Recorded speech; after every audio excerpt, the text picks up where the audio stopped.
Assalamualaikum warahmatullahi wabarakatuh.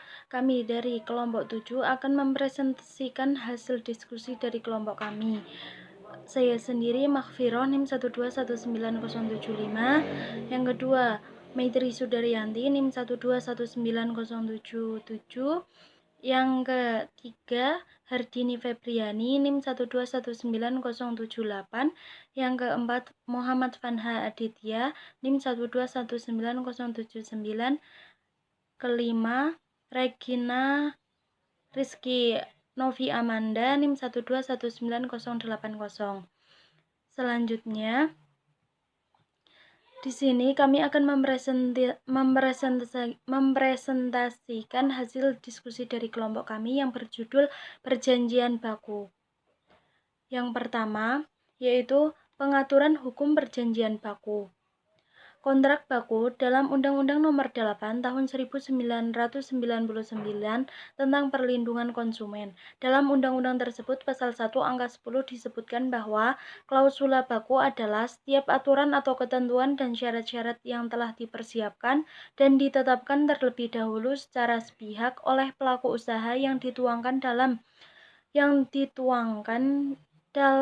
suatu dokumen dan atau perjanjian yang mengikat dan wajib dipenuhi oleh konsumen.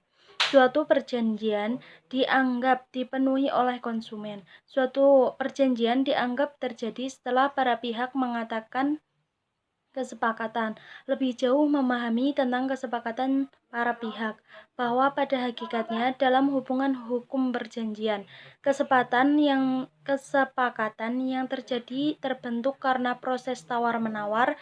Melalui proses tawar-menawar inilah para pihak akan mengetahui secara jelas dan detail terkait dengan hak serta kewajiban yang harus dilaksanakan dalam menjalankan perjanjian tersebut. Pertama, kedudukan klausula baku.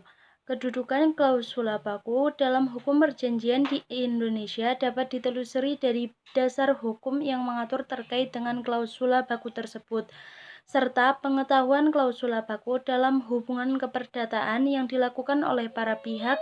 Aturan hukum di Indonesia telah mengatur terkait dengan klausula baku yang biasanya digunakan di dalam hubungan bisnis atau perjanjian.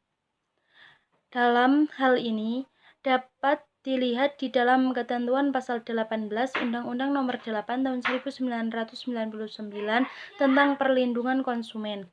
Di dalam pasal tersebut jelas disebutkan bahwa adanya aturan-aturan yang mengatur keberadaan klausula baku, yaitu A. Menyatakan pengalihan tanggung jawab pelaku usaha. B. Menyatakan bahwa pelaku usaha berhak menolak penyerahan kembali barang yang dibeli konsumen. C. Menyatakan bahwa pelaku usaha berhak menolak penyerahan kembali uang yang dibayarkan atas barang atau jasa yang dibeli oleh konsumen. D. Menyatakan pemberian kuasa dari konsumen kepada pelaku usaha baik secara langsung maupun tidak langsung untuk melakukan segala tindakan sepihak yang berkaitan dengan barang yang dibeli oleh konsumen secara angsuran.